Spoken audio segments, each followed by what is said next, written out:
Alright, y'all. It's Chris, Leadhead Lures. Actually, he's trying to get this plastisol heated up. It's a remelt, so I'll go 30 seconds at a time.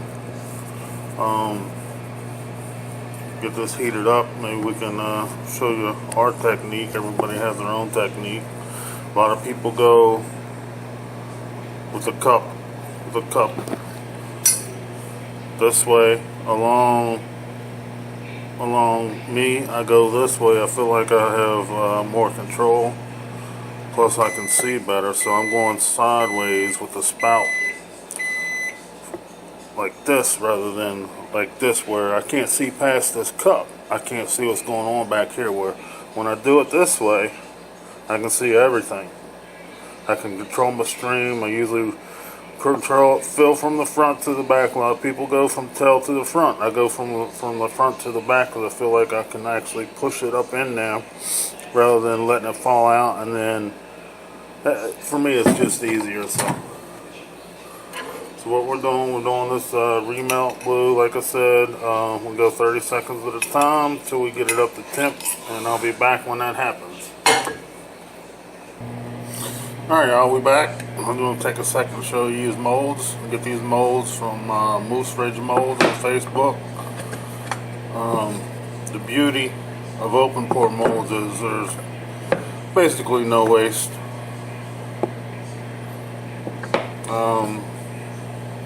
Affordable, economical.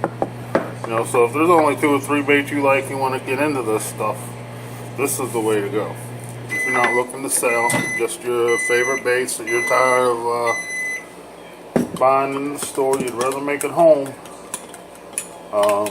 this would be my suggestion. You can get starter kits, you can get glitters. This is the color we're pouring right now. So I can tell that's about 350 degrees. And put this in there just to check. Let's see.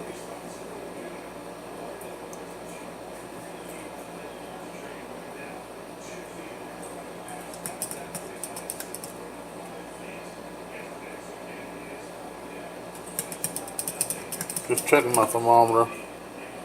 I actually have my infrared holding my phone up right now. So yeah, we're about 340. That's why I like to start pouring. I'm sure we won't get all of these poured out of this cup because we'll have to reheat a little bit and all that stuff. I mean, I have enough material, but this is my method. I always pour the deepest part, come back to the tail. This is a relatively thin mold right here, so it takes a few seconds to get the feel the viscosity. Kind of fill them up. As you can see, the back's already filling in by itself. I try to get a nice stream going. Toward the back, I actually do a drip, drip, drip, drip, drip to fill that up.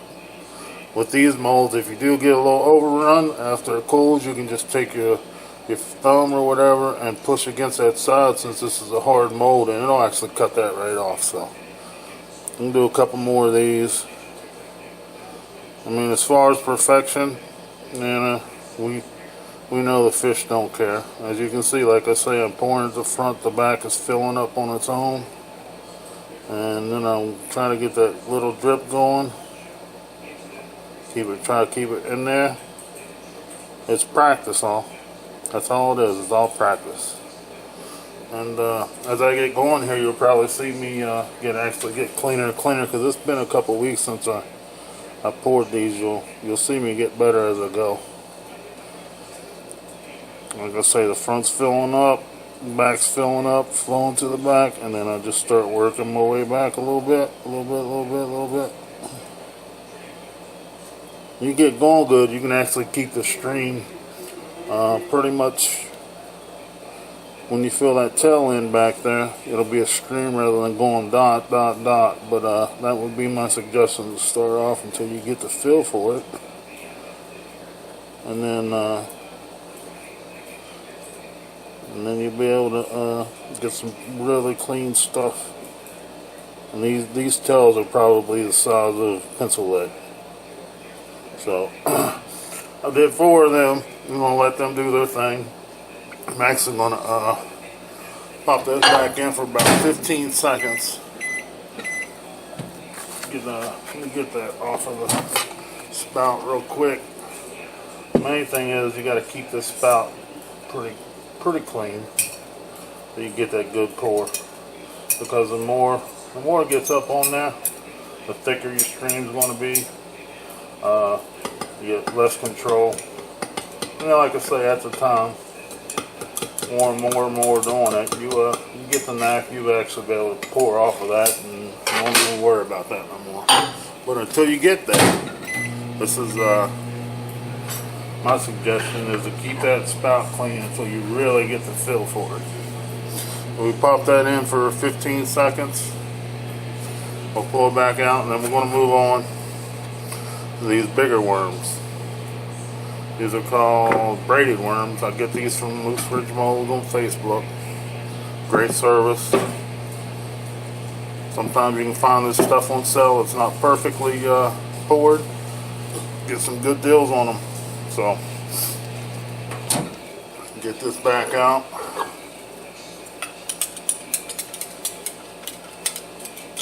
And we're going to start on these. And like I said, a lot of people suggest starting at the tail and pouring up, but you'll be able to see, like I'm going to start in the middle right here.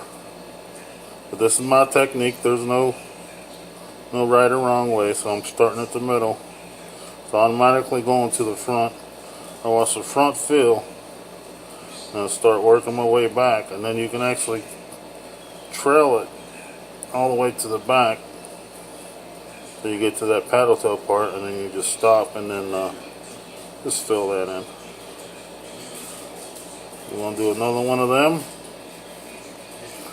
About a third of the way back of the body. It's not a flat cavity. It does run downhill, so it does help. But I do watch that front. As soon as I see that front top off, I start moving to the back. You can even do the drip technique right here if you want to get real clean with it. See how I'm dripping it in there? It's real shallow and then braids when it gets to the top, and then to the back, and just fill her in. So that's the braided worm. We're going to put that in your way real quick, and we're going to show you this little claw. Also, all these molds are from Moose Ridge. They don't sponsor me. I pay for it, but good product. I don't mind sharing. So with these claws, make sure you got a thin viscosity on your plastic. And again, I don't start at the tip up here. I start about a third of the way back of the claw, and I let it go to the tip. You'll see. As you see, I'm filling that in. It's going to the tip. A little bit of time, just keep filling it in, and then just keep working yourself way back. Get down here to the arm. The arm always falls in the cavity, so you fill up the cavity. Watch the arm fill up, back up on that side, and run off on this side. And you can do the drip technique, or you can keep pouring. And again, I get back here, about a third of the way to the claw, I stop, and I let it fill itself in. That's how I do it. Do another one of them real quick. Third of the way back of the claw. Let it fill in. Move back to the arm. It always drops in. Fill up the body. Watch the arm fill up. Run back to the other side. Stomp with that third of the way back of the claw. And it'll fill itself up. One more we're going to do real quick is the little beaver. 3-inch. Might be 3.5. Let me do a quick. Yeah, this is the 3.5. We're getting a little thick. So we're going to blast this real quick for another 15 seconds. And then we're going to finish it up. But this is the way we do it. You can check me out on Instagram. treble.hooks.r.scary. Moose Ridge Molds is on Facebook. Moose Ridge Molds is the Facebook name. Great product. Contact them, tell them Chris from Leadhead Lures sent you, and we're going to go ahead and finish these up. So this is the beaver. Start the middle of the body, watch it fill up.